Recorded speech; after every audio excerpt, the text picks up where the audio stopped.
Налоги на прибыль, имущество, доходы физических лиц пополнили региональную казну почти на 6 миллиардов рублей, плюс федеральные транши. Дополнительные деньги как нельзя кстати. 660 миллионов рублей получат муниципалитеты на погашение задолженности по коммунальным услугам. 800 миллионов поделят между собой фонд обязательного медицинского страхования и ФАПы. Средства пойдут и на выплаты молодым специалистам-медикам.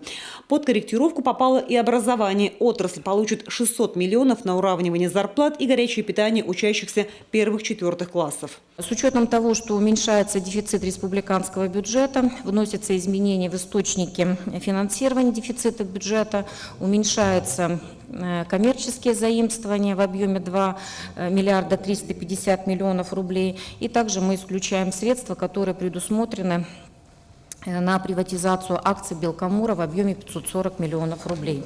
Рассчитали и компенсацию выпадающих доходов железнодорожного и авиатранспорта. Только на возмещение убытков аэропортов необходимо 343 миллиона рублей. Речь идет про Коми Авиатранс. Региональный перевозчик в стадии разделения компании на летную и аэропортовую службы. Еще месяц назад в интервью нашему телеканалу генеральный директор предприятия неожиданно высказал предположение о возможной реорганизации Коми Авиатранса. А сегодня уже известно, к началу нового года этот процесс будет завершен. Сегодняшние проблемы авиакомпании отчасти связаны с тем, что мы были вынуждены ради сохранения аэропортовой сети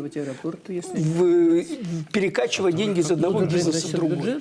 Так вот, разделение предприятия, если оно такое решение будет принято, я пока не могу сказать, будет ли на самом деле такое, оно вот должно положить конец этому. Нынешняя сессия прошла с утверждением поправок бюджета 2018-го как репетиция перед основным заседанием. 22 ноября парламент будет рассматривать финансовый документ на ближайшие 3 года. Его формирование идет очень взвешенно. Через месяц депутаты должны определиться с основными параметрами расходов. Татьяна Супряткина, Артем Соколов, телеканал Юрган.